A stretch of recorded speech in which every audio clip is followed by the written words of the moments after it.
All right, so reminder. So let me write this. Or hopefully one of these work.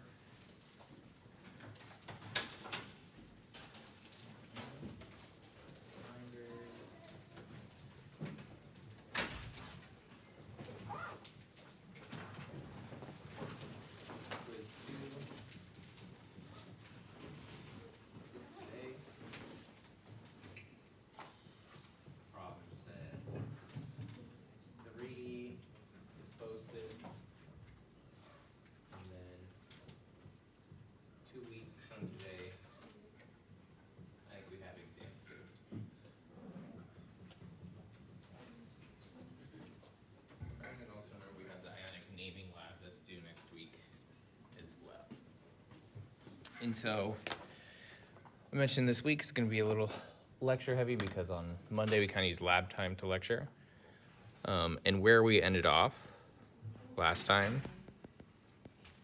was that we had, built up the structure of electrons in molecules, in atoms. We built up the structure. How do the electrons fill atoms? And then we talked a little bit about how that leads to the periodic properties or periodic trends. Comes from the electronic structure of the atoms. Does anyone remember what some of these trends were? Talked about 3, and then 1 that's related to the other, but we'll talk more about when we talk about Lewis structures.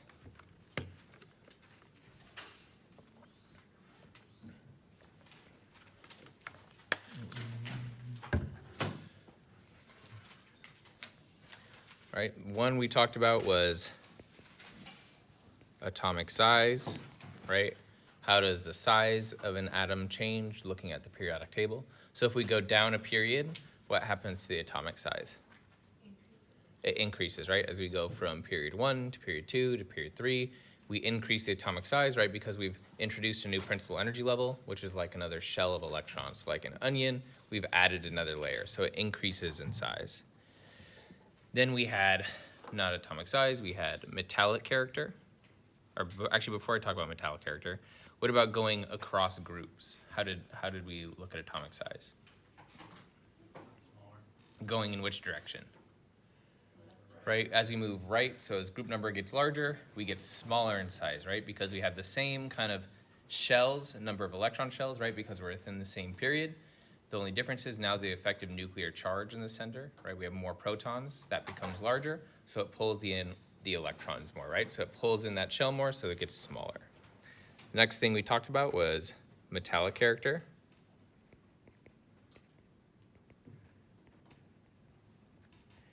Right? And what did we say were the trends for metallic character? Yeah, as we go down the period, right, they become more metallic, right? Really, when we say metallic character, it means how well do they conduct electricity, or how easy is it to lose an electron, right? And then what about as we go across a group? Right, from group 1 to 8, what happens to the metallic character? It should decrease, right? Because as we move across groups, the size gets smaller, we hold those electrons more tightly, it's going to be harder for it to lose an electron, making it less metallic. We can also remember that groups 1 and 2 are called the alkali metals and the alkali earth metals, right? So that's metal in the name. The whole D block are the transition metals, also has metals in the name.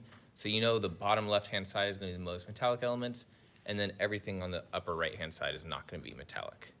And the last thing we talked about was ionization energy.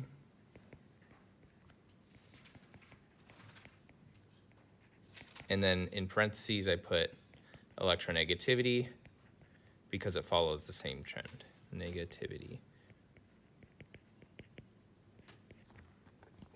All right, and so what was the ionization energy? How did we define that?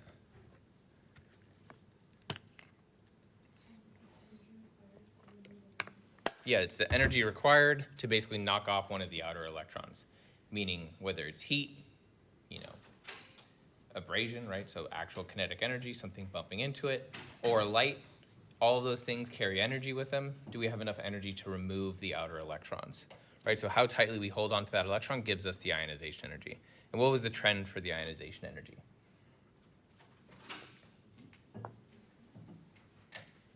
It decreases when? Going down periods, right? So as we go down periods, the outer electrons are farther from the nucleus, right? They're not as, that positive negative attraction isn't as strong, which means that electron is less tightly bound, meaning it's easier to knock off that electron, right? So the ionization energy, the energy required to knock off that electron goes down. And what about in accordance with the groups? Right, the groups were the columns on the periodic table.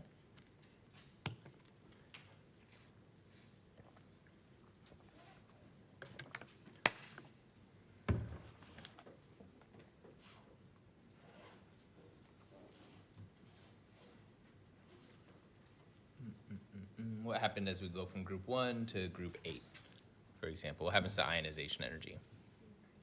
It increases, right? Because those atoms get smaller, the outer electrons are closer to the nucleus, they're more tightly bound, so it takes more energy to knock them off, right? And again, we're talking about the outer electrons.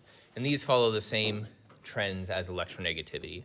Electronegativity, when we talk about Lewis structures, probably on Monday, is basically how likely that atom is to pull electrons from other atoms when they share electrons, right? So, we're just kind of introducing the concept. It's related to ionization energy, except now we're talking about within a molecule. How much is that atom going to pull electrons towards it?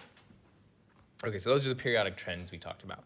After the periodic trends, we talked about ionic versus covalent molecules.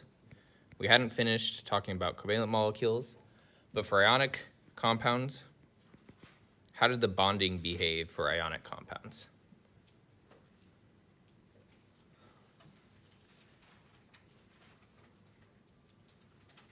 Right, what did we do with electrons in ionic compounds? They transfer completely, right? We transfer electrons, right? So if we had sodium atom and it is around a chlorine atom, we know they each have a preferred oxidation state, which just means a preferred charge, right? And the outer electron from sodium, right? So if these little dots represent the electrons, and we'll talk more about this when we talk about Lewis structures, it gets transferred to the chlorine, which then gives us a sodium positive ion and a chlorine anion. What was the positive ion called again? Cation, right? So it was a cation and an anion, and they interact electrostatically. They don't share electrons, which is what covalent molecules are going to be. They're going to just interact like a positive and a negative charge, right? And so these ionic compounds transfer electrons completely. And when they transfer electrons, they do so in a way, what kind of state or how many electrons do atoms want in their valence shell or their outermost shell? 8, right? That was the octet rule. So even when they're forming ionic compounds, we're transferring 1 electron from sodium because it's in what group? The first group, right? So it's in group 1, which means it has 1 s electron in its valence shell. It's easy for it to get rid of that 1 electron to then have a full valence shell of the previous row, right? So it has the electron configuration like neon, right? The neon or the noble gases are kind of like the happiest state for the electron configurations for valence shells for atoms. So when sodium gets rid of 1, it becomes like neon.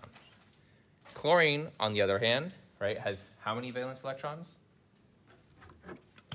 7, because it's in what group? Group 7. So it's easy for it to gain 1 electron to become like what noble gas?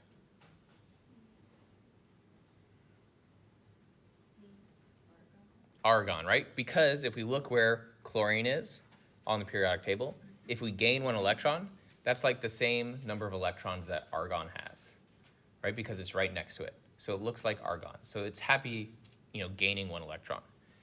So in an ionic bond, the electrons are transferred, and then they interact electrostatically.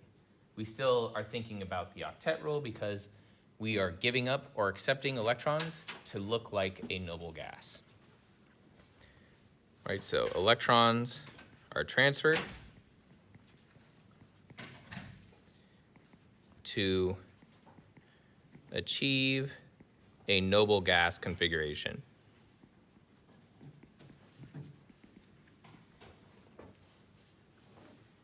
And with these ionic compounds, we talked about the naming convention, right? How do we name ionic compounds? And so who remembers the rules for naming ionic compounds? How do we start naming an ionic compound? Put the metal or the cation first, right? So the metal or cation first. And in parentheses, I'm going to put type 1. Right, so I put type 1 because we have two different types of ions, right? We have type 1 ions and type 2 ions. Type 1 is the distinction between type 1 and type 2.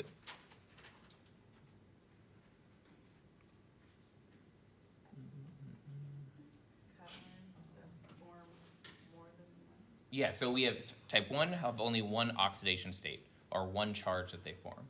Type 2 have multiple oxidation states, or multiple charges they can form. So these have multiple charges that are possible, right? And the only difference between naming type 1 or type 2 cations is in this first step. So what do we have to specify for type 2 cations? Yep, and what does the Roman numeral indicate? Yeah, the Roman numeral indicates what the charge on the cation is, right? We don't know what the charge is unless we have the charge in the Roman numeral. Roman numeral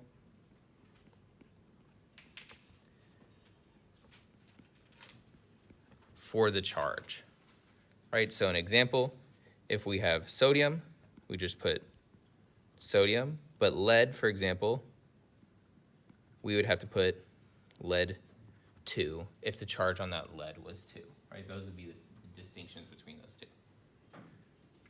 So the metal or cation goes first. If it's type 1, that's all you put.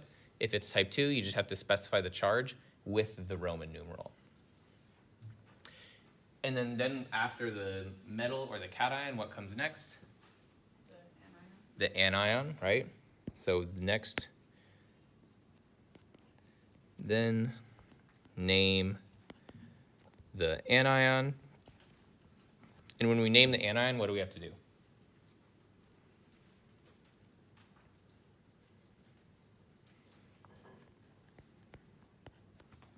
Right? What does oxygen become when we name the anion? Oxide, right? So we just have to replace the suffix to the anion with "-ide". Replace ending of atom name with, in quotations, IDE, right? So an example, oxygen goes to oxide, right? Where we replace the ending with "-ide". So those are the only two things that we have to do for naming ionic compounds, right? Cation first, specify the charge if it's type 2, anion second, and add "-ide" to the ending. So we're able to determine the chemical formula. So the chemical formula, right? Chemical formula. This is a symbolic representation of the molecule.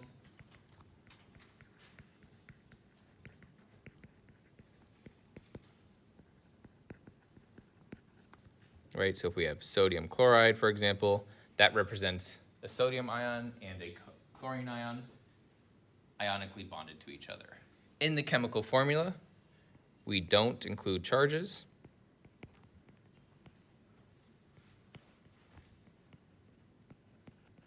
Right, so we don't show any charges in the chemical formula unless the entire molecule itself is charged. We'll talk more about, we talked a little bit now with polyatomic ions, we'll talk more about that with covalent molecules. So we don't include charges. And for ionic compounds, that's because what? What do we know about the charges in an ionic compound?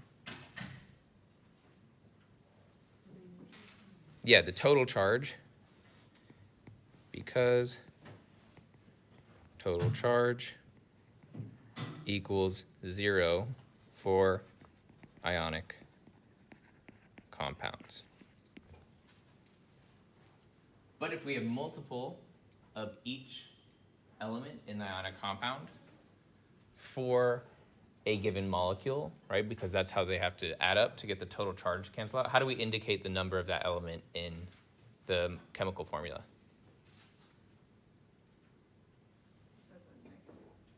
Say that again? So if, for example, let's look, if we look at sodium oxide, right? The charge on sodium is what? +1. And the charge on oxygen is what? -2, right? Because it's in group 6, it needs 2 electrons to become like a noble gas. So it becomes -2, right? So how many of each element should I have? How many sodiums should I have? I should have 2. And how many oxygens? 1, right? Because I don't need any more than 1 oxygen. I need the smallest amount that combines so the total charge is equal to 0. So how do I indicate that I have 2 sodiums? A subscript, right? So we have a subscript that indicates the amount of that. Indicates amount of element in the compound.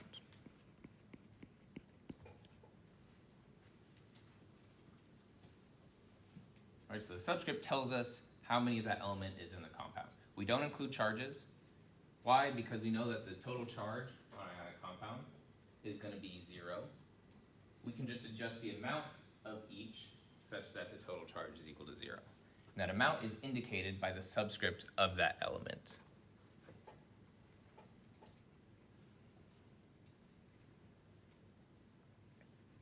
And so you should be able to go from the name to the chemical formula, or given the chemical formula, determine the name of that ionic compound. Summer?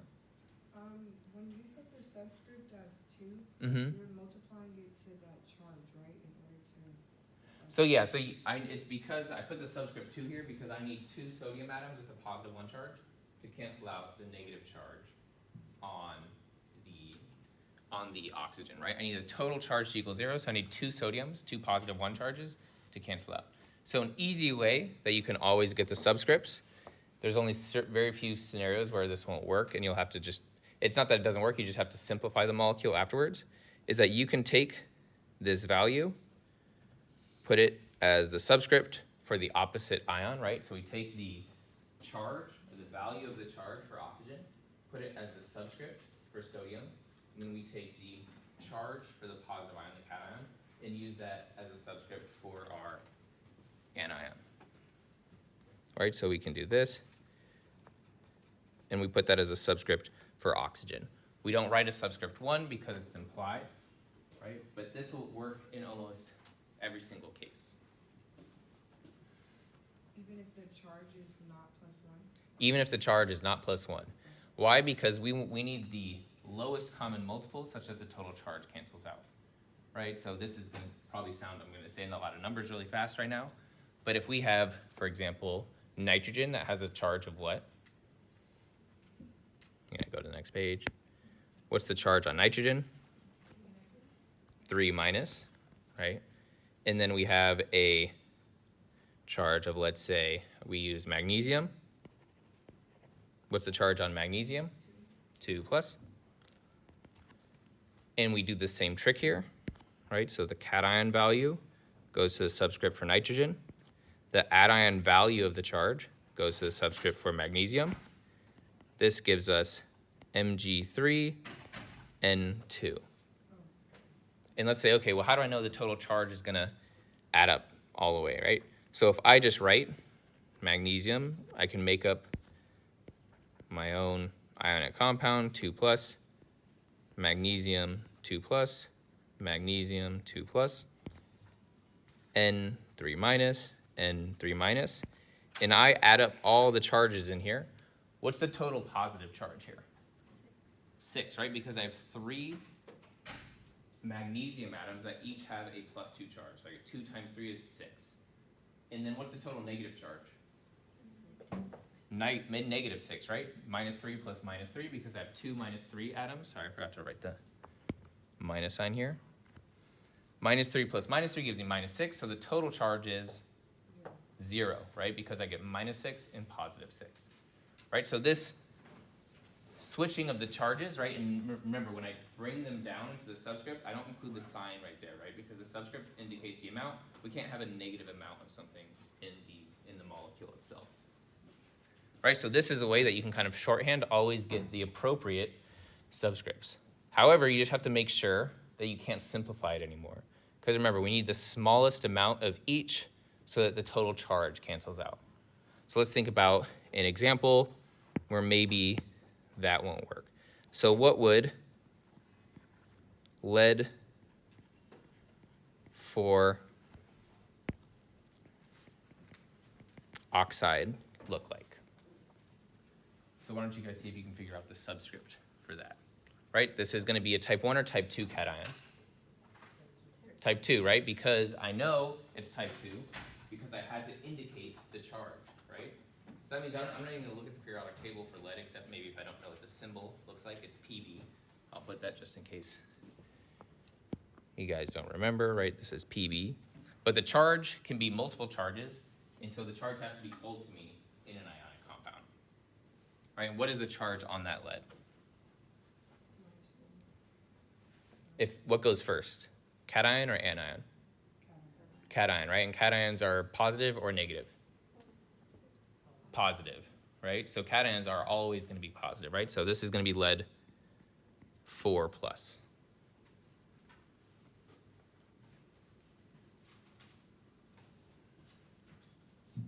What's the charge on oxygen here? 2 minus, right? Because oxygen is always, it's a type 1 or type 1 ion. It'll always have a charge of -2.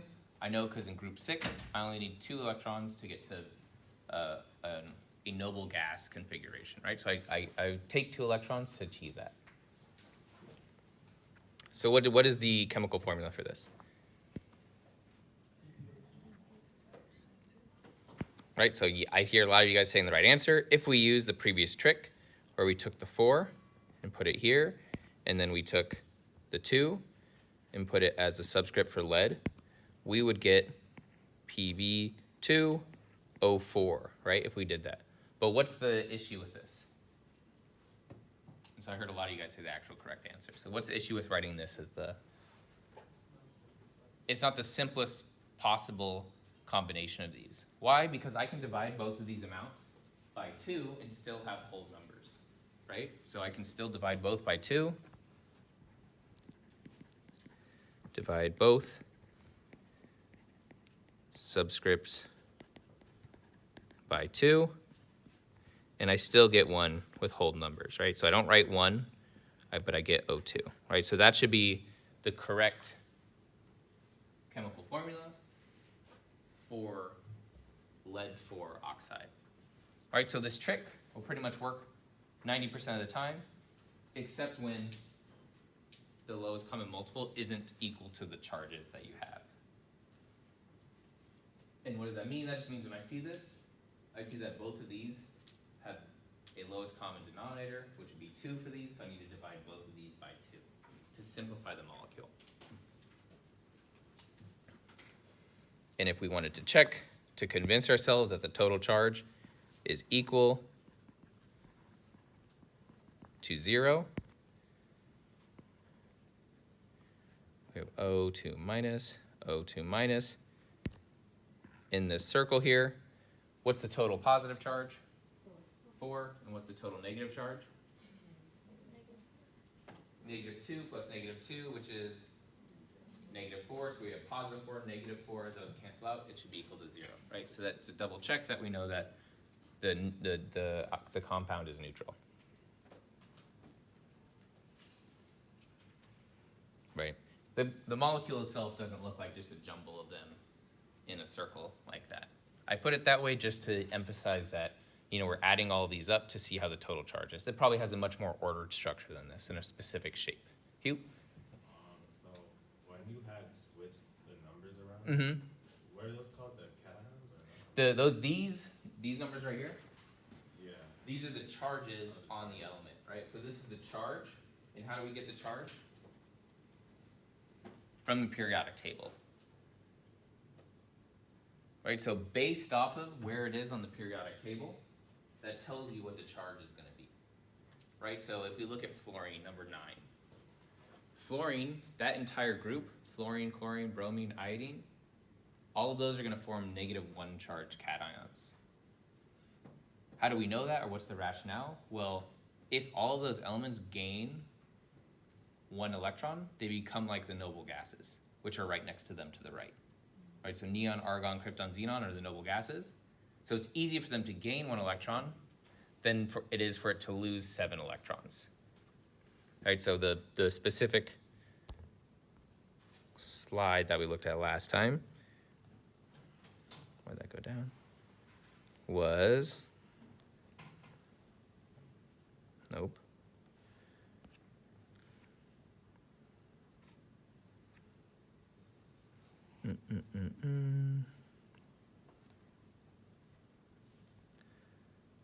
It was in the previous. So let's go lectures, atomic structure, modern atomic theory.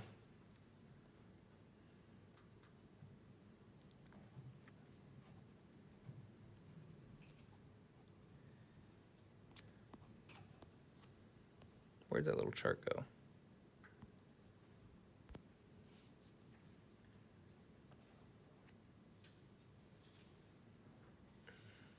Oh, right here, okay. Right, so this chart, so slide 5 in this lecture, it tells you what the preferred charge is for all of these atoms based off of what group they're in. Right, so what we want to be comfortable with on the periodic table is identifying what group and what period is that element in. Right, so period 1, I'm sorry, not period 1, group 1 is lithium, sodium, potassium, rubidium, cesium. Right, that's group 1 on the periodic table. All of those are going to have a charge of what? +1, right? Because it's easy for it to lose 1 electron, to have 8 electrons in its valence, right? It becomes like lithium, for example, becomes like helium when it loses 1 electron, so that's why it's okay with doing that. Than it is for it to gain 7 electrons. Group 2 has a preferred charge of what? +2. Group 3, +3, right? We have aluminum here is the only one we're really concerned with, but boron can also be +3. What about group 4? Group 4 is right in the middle, right? Group 4, right, we skip from 3 to 5 because group 4 is right in the middle. Those ones aren't going to like to be charged because they're just as, far from losing 4 electrons to become like a noble gas and gaining 4 electrons to become like a noble gas. So those ones don't like to form charges. Once we cross over the middle now, things are not going to lose electrons anymore. They're going to do what? They're going to gain electrons, right? So they become anions. So once we get across group 4, where carbon is, to where nitrogen is, group 5, nitrogen is going to be -3 because it's easier for it to gain 3 electrons to become like neon than it is for it to lose 3 electrons, 5 electrons to become like helium. And then oxygen, everything in that group is going to be -2, and all the halogens, right, fluorine, chlorine, bromine, iodine, and actinium are going to be -1. Okay, so that's where we get the charges from. It depends on where they are on the periodic table. And so we'll probably spend, part of a lab next week writing all these on a periodic table, and you can use that periodic table on your quizzes and exams, right? So that you don't have to memorize these. We'll just remember the trends, and then you can, right? I don't want you guys to feel like you have to memorize, what's the charge on strontium going to be? But I want you guys to be able to look at the periodic table and then determine what the charge on strontium is going to be. Okay, good question.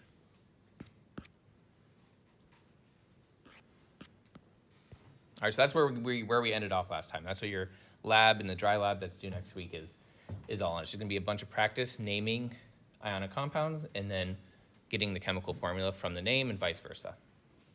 All right, so any other questions on that?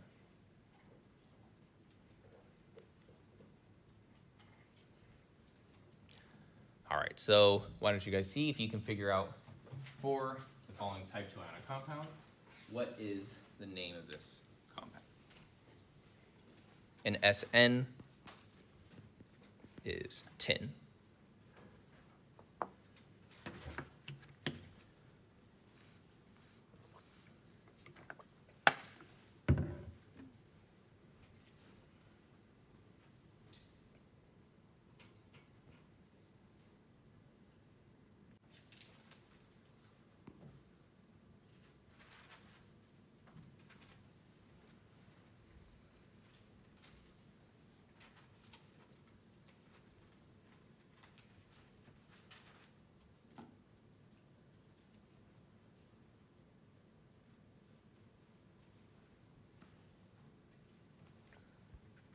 All right, so this is a type 2 compound, which means we need to specify what in the name.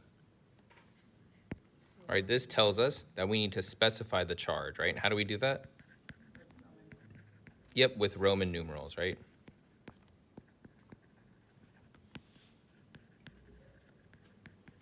So we need to specify the charge with the Roman numerals. How do we know what the charge is on this if it's a type 2 compound, though? Is there anything there we do know the charge of? What do we know the charge of? Chlorine, right? And so chlorine, each chlorine likes to have a charge of what? -1. Which means that in SnCl2, how many negative charges do we have? 2, right? Because we have a -1 on each chlorine, right? But we have 2 of them, so the total negative charge is -2. So that means that for this molecule to be neutral, what does the charge on tin need to be? 2, right? That means that tin, right, if this is all going to equal 0, because it has to be neutral, then this has to be +2, the charge of tin. Why? Because we need exactly the amount of charge to cancel out the negative charge from chlorine. We don't know the charge of tin, but we do know each chlorine has a -1 charge, and we know we have 2 of them, so the total charge is going to be -2.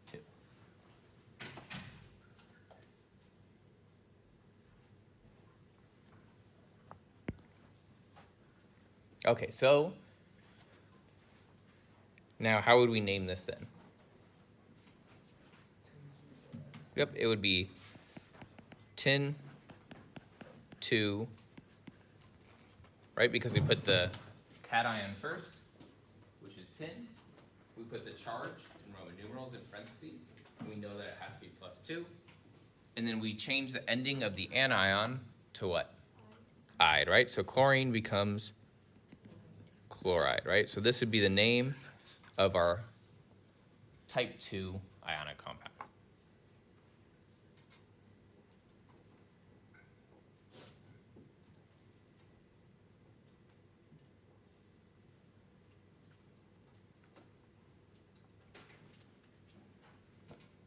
Okay, any questions on this? Right, there's a lot more examples in the notes, but we're going to go ahead to the covalent compounds and naming covalent compounds now. Just for the sake of time, because I want to make sure you guys have enough time to do the quiz. All right. And just really briefly, some mistakes to avoid. Do not put the charge for type 1 elements, right? Because that's only for type 2. Magnesium is always going to be 2+, so we don't have to put the charge for that. And then vice versa, you have to make sure that you include the charge on the type 2 cations. And then another thing I'll add is that, and this will make sense once you go through covalent molecules, is that we have no prefixes for ionic compounds. And like I said, that'll be a little more clear once we talk about covalent compounds. Right? No prefixes. Prefixes are going to indicate the amount of each element. We don't have to do that in ionic compounds because the amount of each element is given to us by the charge.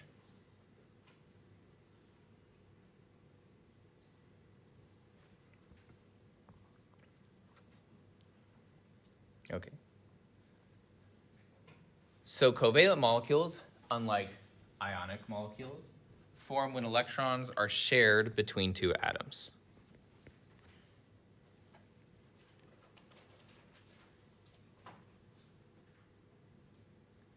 And these form between 2 non-charged or uncharged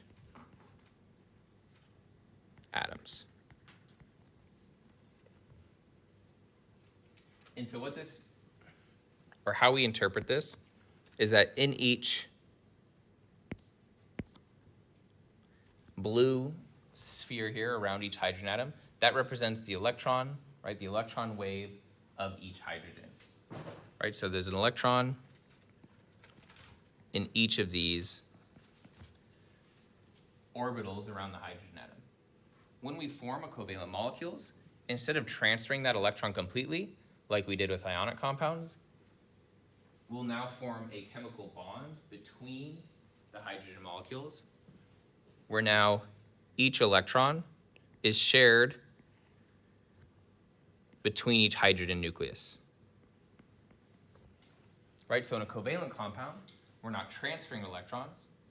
What's happening is the electrons are going into a new state together that's shared between both atoms, right? So now we form an orbital that kind of goes around each nuclei of the atom. And so this is called a covalent bond. And covalent bonds tend to be, depending on the molecule, they can either be stronger or weaker than ionic bonds. All right, but now we're sharing electrons, we're not transferring electrons. And so for covalent molecules, there's two types of covalent bonds. We have polar and nonpolar.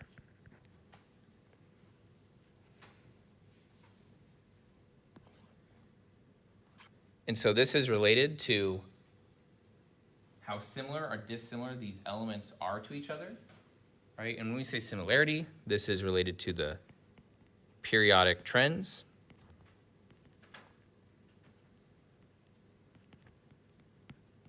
of each atom, right? So things like size, and most importantly, it's going to be the electronegativity of the elements, right? So electronegativity, again, right? This is how much that atom will pull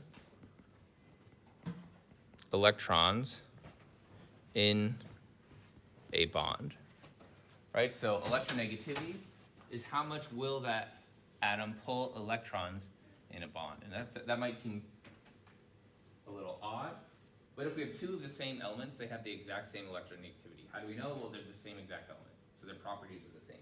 So here, these electrons are shared evenly. This orbital around all of these, or this cloud of electrons is what we would say, represents all the electrons in the molecule. And when we have a polar bond, right, so we have two different elements, they each have different electronegativities. The electrons are hogged by the more electronegative element. And so in these bonds, the electrons are shared unevenly. More electron density is on the more electronegative element.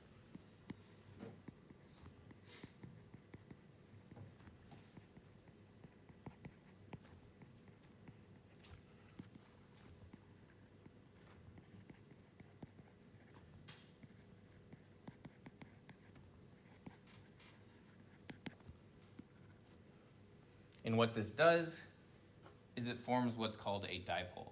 A dipole just means that there's a uneven distribution of the charge, right? So this forms a dipole. An uneven distribution of the charge. So electronegativity follows the same trend as ionization energy, meaning that electronegativity goes up as we go from period 7 to period 1, and it goes up as we go from group 1 to group 7, right? So fluorine is the most electronegative element, meaning that it likes to hog electrons more than any other atom. Hydrogen is relatively unelectronegative, so when these two bond to each other, fluorine is going to say, okay, well, I'm going to take most of the electrons in this molecule and keep it around myself because I'm a more electronegative element. Hydrogen is then going to be deprived of some of the electrons that it's used to when it's just floating around alone. And so what happens is we form this little lowercase delta means partial. We form a partial positive charge on hydrogen. Why? Because usually we have one proton there, and there's one electron that surrounds it that keeps the molecule neutral.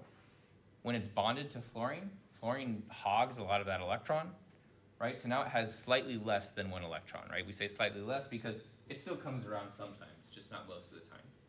So now it's really mostly a positive charge because there's not much electron surrounding this hydrogen. Whereas fluorine now has hogged a lot of the electron. It's taken most of it from the hydrogen. So now it's used to having slightly more electron density or slightly more of the electron wave around it. So now it's slightly more negative than a neutral fluorine atom. So these are called partial charges. And when we have partial charges on atoms, it gives us what's called a dipole moment, which is an uneven distribution of charge. Summer? Can you explain again how you determine the electronegativity? So the electronegativity is a periodic trend that follows the ionization energy, right? So here we have ionization energy. It's going to take a second to load. There we go. Right, ionization energy decreases. This isn't the slide I wanted.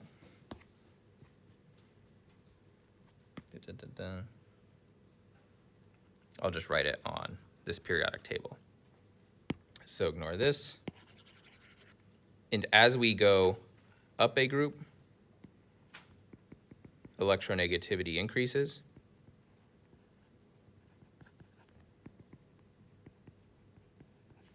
And as we go, up a period, and as we go across groups, electronegativity increases.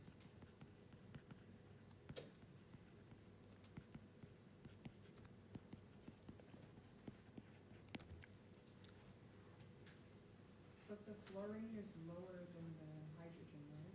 Yeah, so there is a competing effect, right?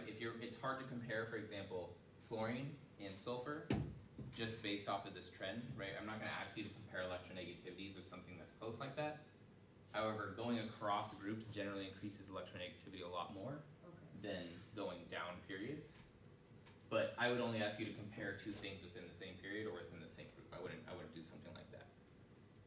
However, this period of the periodic table, or this section right here, are the most electronegative elements. The noble gases aren't electronegative because they don't really bond, they're inert.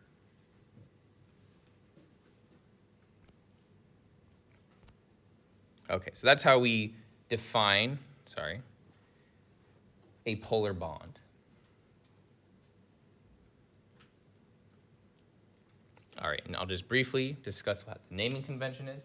So in covalent molecules, how we name these, it's similar to ionic compounds with the second element that's based on its root and suffix ending with "ide."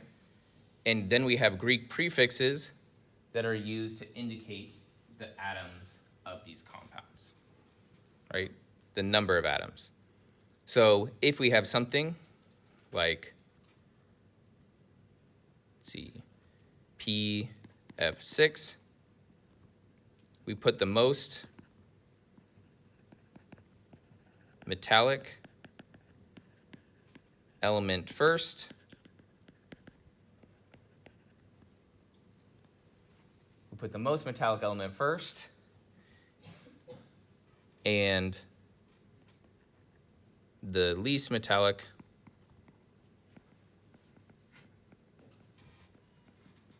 element second.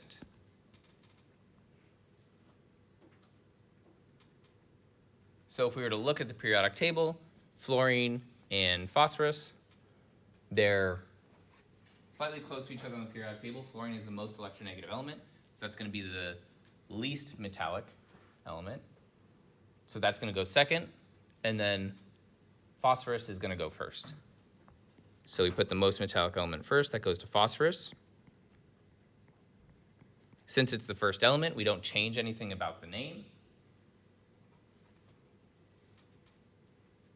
For fluorine, however, we're going to change the ending of the name fluorine. We're going to replace the suffix with what?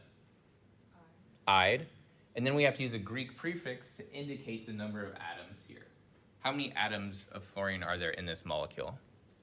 6, right? So because there's 6, the Greek prefix is going to be hexa, and then we put fluoride because it's the second element. right? So unlike ionic compounds, covalent compounds, there's no charges involved here, right? Because we're sharing electrons between all these atoms. So we need prefixes to tell us how many of each element we need, or that there are inside of the molecule.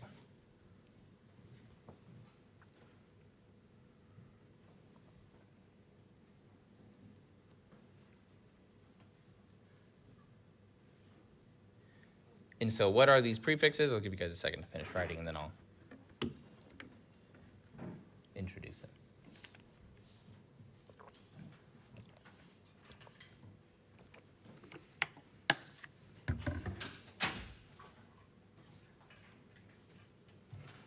And so these prefixes, for number 1, we have mono. For 2, we have di. 3, tri. 4, tetra. 5, penta. 6, hexa. 7, hepta. 8, octa. And 9, nona. 10, deca. Right? I'm probably not going to give you anything that has 10 of a single atom within that compound.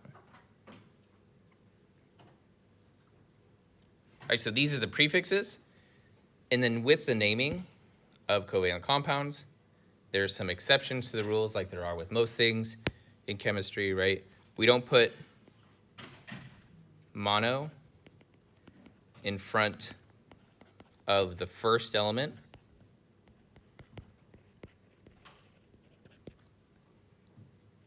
Right, so in the last example, PF6, we don't use mono phosphorus. But if we had something like CO, this we would call carbon monoxide, right? We would use that in this case because it's in the second element. There's only one of them, right? So only in the first element, we don't put mono.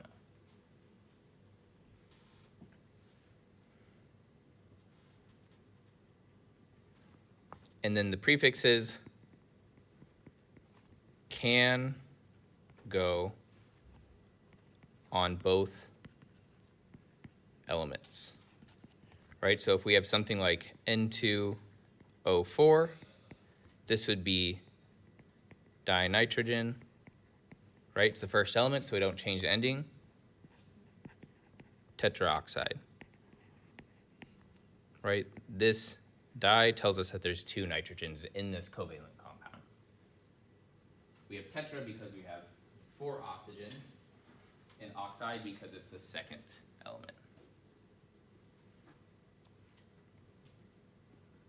And then we also don't put mono on hydrogen, right? That's just another quirky rule.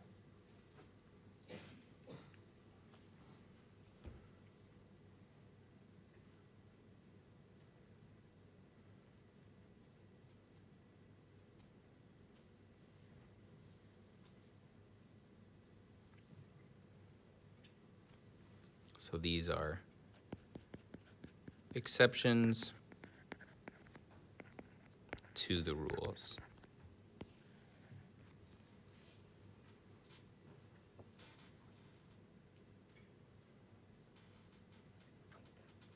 And these are for compounds that are binary, meaning they're only going to have 2 elements in them. I'm not going to have you guys name any compounds that have more than 2 elements. We don't use this naming convention for that.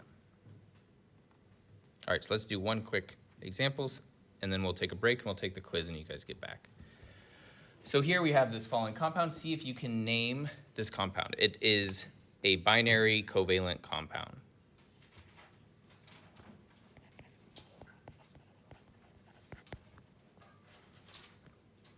We know it's covalent because it's not between a metal and a nonmetal. It's between 2 nonmetals.